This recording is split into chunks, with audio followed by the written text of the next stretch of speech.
every user has to understand the difference between two types of the exchanges, centralized and peer-to-peer. And if you don't know the reason, I like to advise you to delve deeper into this subject before buying or selling cryptocurrencies.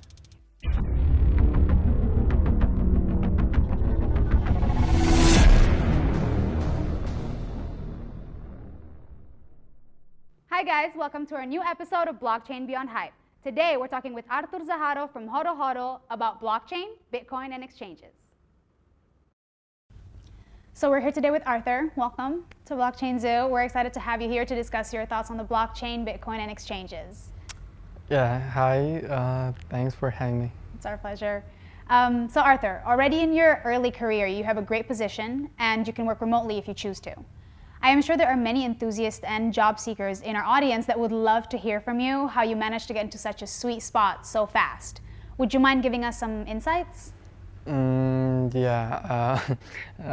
did I get to this job is I met Max and Roman that are founders for a company, and when I was in the university they proposed me to complete an internship in their company. And after that, they taken me in the company as employee, the first one. So basically, that was just a kind of coincidence that I've met Max and Roman and got into this company. But this was 3 or 4 years ago. Now I see there is better situation for digital nomads and people that would like to work remotely.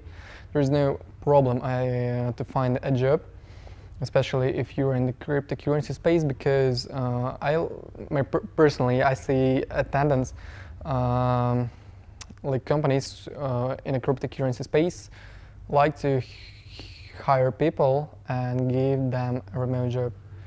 So just the best advice I can make to go to Google and and find places, sites that are offering remotely jobs. Okay. Yeah. So you have mentioned that you have a background in economics and you are a product manager. Yeah. Did you have to get extra certification, like a product owner in agile methodology or anything else? Actually, I don't have any certificates, and I don't think it's like crucial. I know my employers think the same. The certificates are like just papers. Everything I do right now in my job, I got through the practice. I mean, every knowledge I have, I've got it through the practice, and I think it's more valuable. Okay. So the rest of your colleagues are either in Europe or they work remotely. So what is the most challenging part of being separated by thousands of kilometers from your teammates?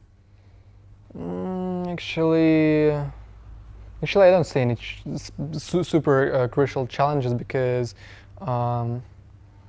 we have worked remotely with our team from the start, and there have no been any office where we have sat together, and after that we just departed to any parts of the world. So basically, the main challenge is to catch up within the time zones. So that's the main challenge, I think. But working remotely is a really good opportunity to not waste your time, to work, especially if you don't have a certain schedule.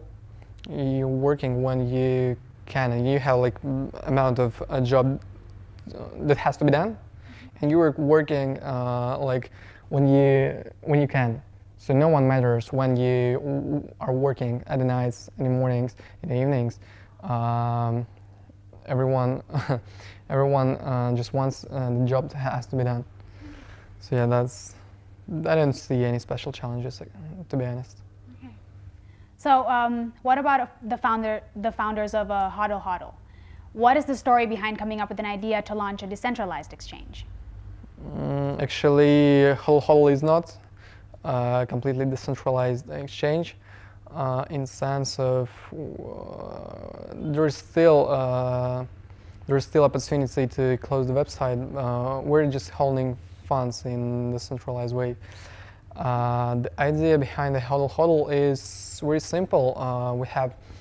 We have two competitors, local Bitcoins and Paxful, and our founders used at least local Bitcoins, as far as I know, and they thought that they can build a better platform, safer, cheaper, and more convenient. So that was the initial and the main idea behind HOLO HODL, to make better product.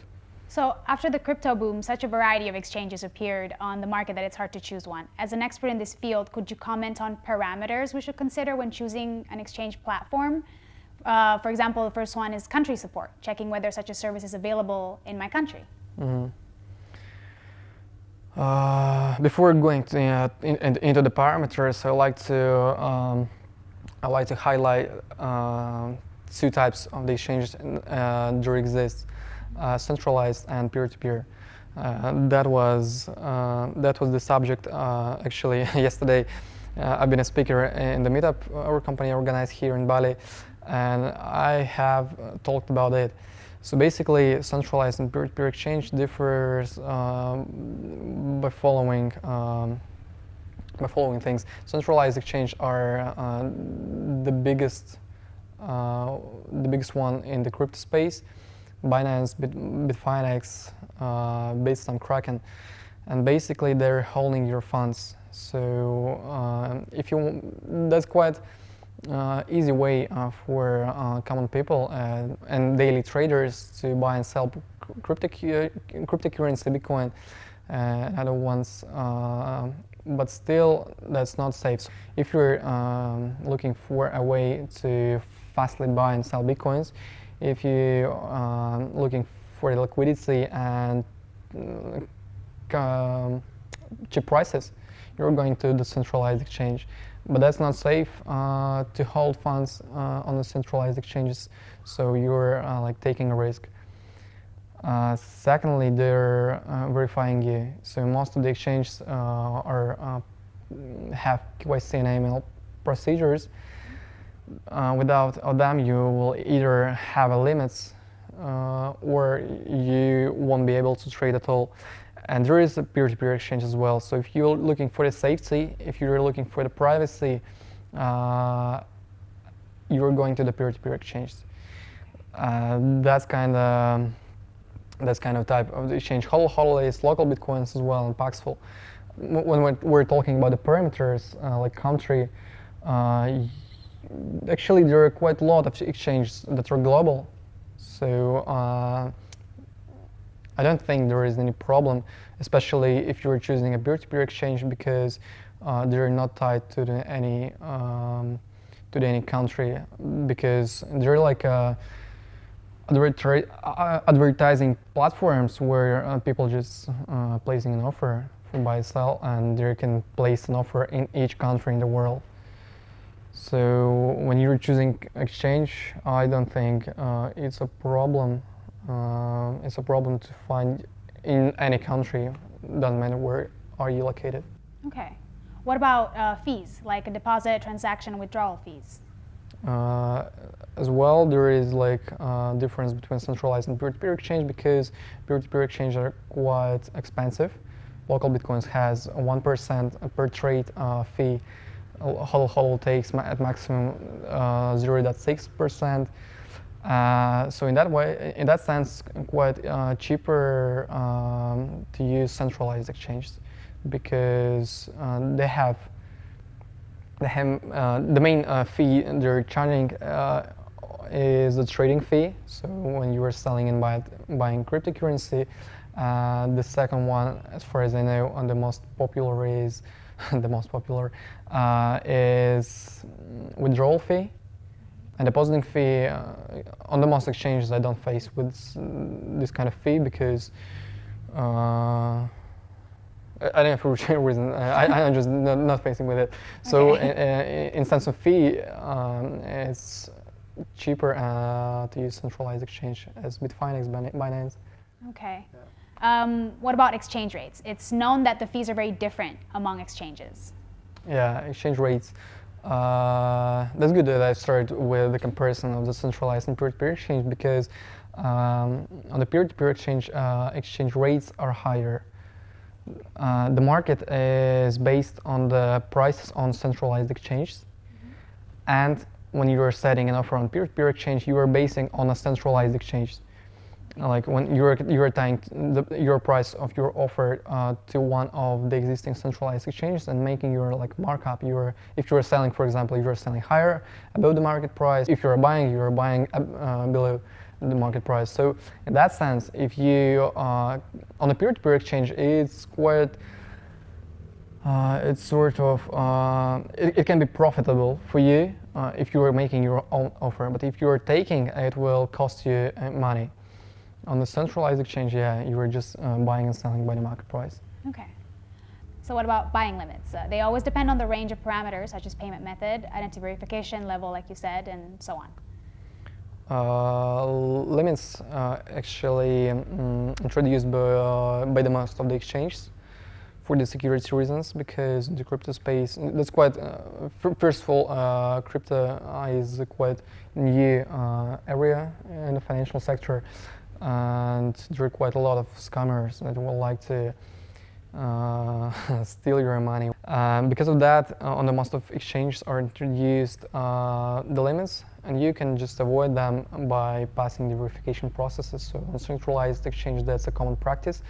On the peer-to-peer ones, we have the same, talking about our exchange, HOLO Hodl, we have the limits, and if you're passing verification, that's optional.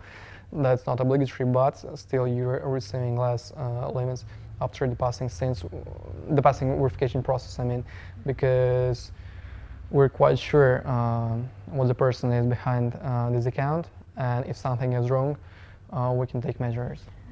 So what about exchange reputation? Is it well known? Are there any complaints floating on social media? Yeah, actually in social media it's well known such cases when the exchanges are hacked, where the funds are stolen, and because of this, centralized exchanges do not have the best reputation in the crypto community. So have I missed anything? Would you add or remove something?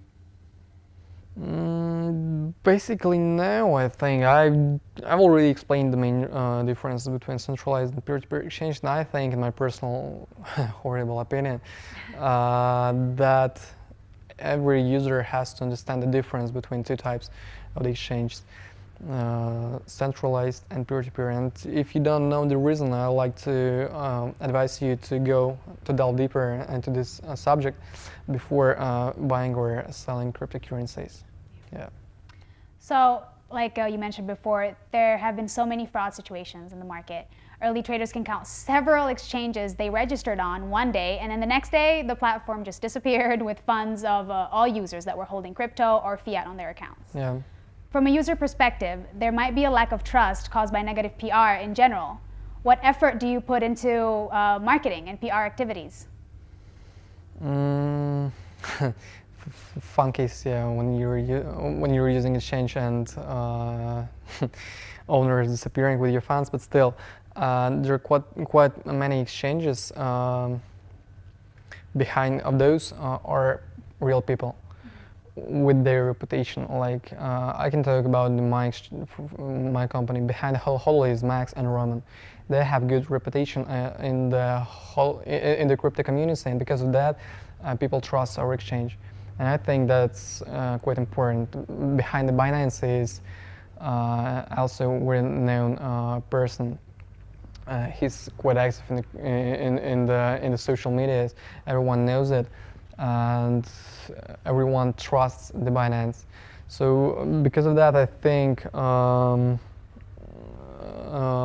if you're trying to find new exchange, you have not just to read reviews of the exchange, but also to find who is behind this exchange. Talking about the second part of the question, PR and marketing, we're not actually spending money on the PR and marketing at all. So we have zero budget for PR, since we believe in the crypto. If you're promoting something, this It's not a bad option at all. So if people really like you, they will advise to use your service to their friends, acquaintances, and other people. So because of that, we're not spending any money on the PR. Okay. So, plus regulations keep changing depending on the country and its policy. From a B2B perspective, it seems to be such a risky and volatile business environment. How is Hodl Hodl, a small business, handling all those obstacles? To be honest, we did not face with the issues, I mean the legal ones, because of a couple of reasons. First of all, we do not hold any funds.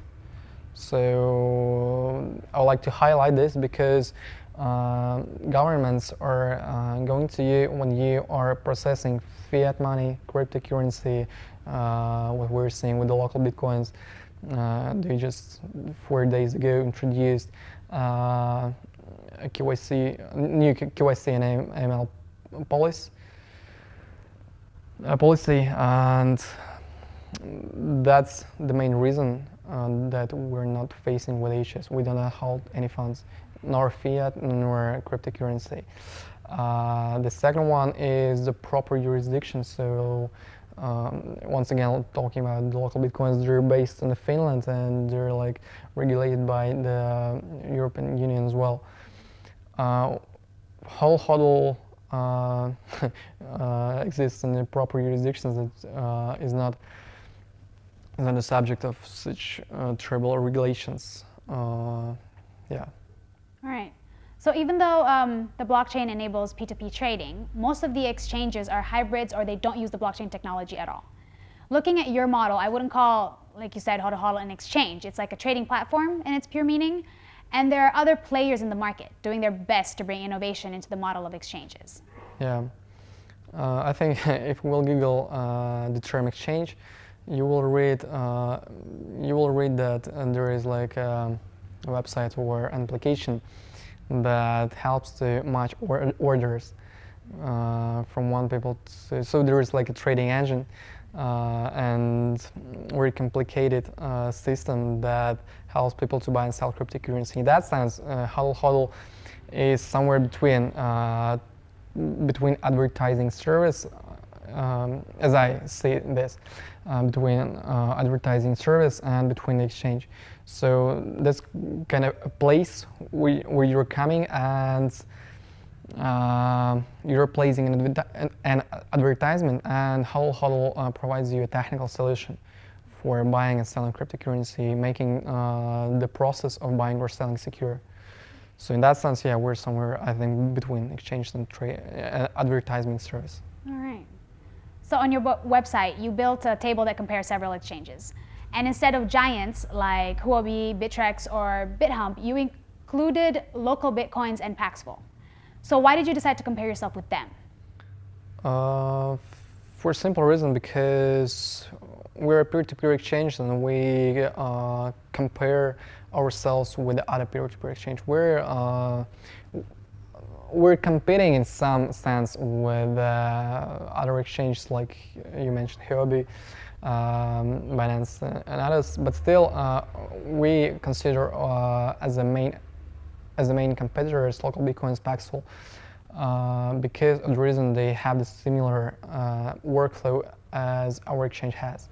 So what is the major disruption and shift that blockchain technology is bringing to the table in the financial sector?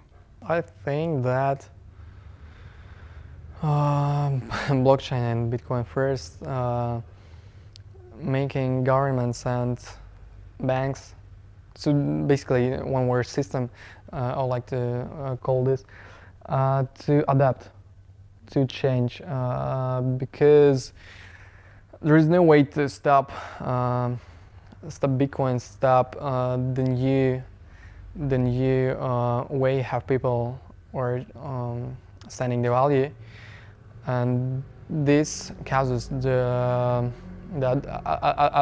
adoption, and just governments understand that they cannot deny the fact that something in this world in the financial sector changes.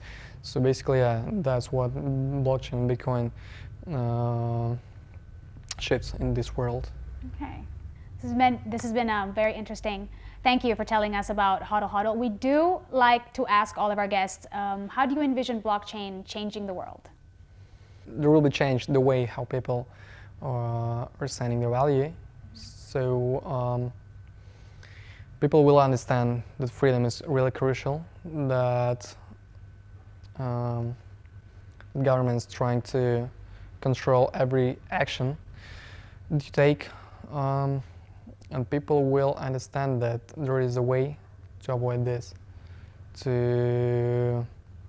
But still, not much people understand so far this issue, that they're controlled by like every action they're making.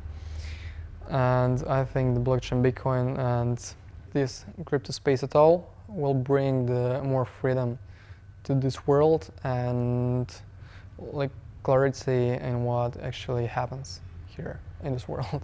How do you think the market for blockchain-based solutions will evolve? I think there will be more and more projects that we're seeing right now. We're in the start of this big, cool, interesting future. And I think time to time there will be more and more projects interesting that we're solving our issues in a better and a more efficient way. And the yeah, I mean that's the main thing that will happen. More projects and less issues in our lives. Okay, well, this has been fascinating. Thank you again for coming to speak with us at Blockchain Zoo about HODL HODL, cryptocurrencies, trading, and exchanges. And we wish you luck on all your current and future projects. Thanks for having me, and I wish you good luck as well. Thank you, it's been a pleasure. Thank you for watching, guys. We at Blockchain Zoo are looking forward to bringing our new guest on our next episode.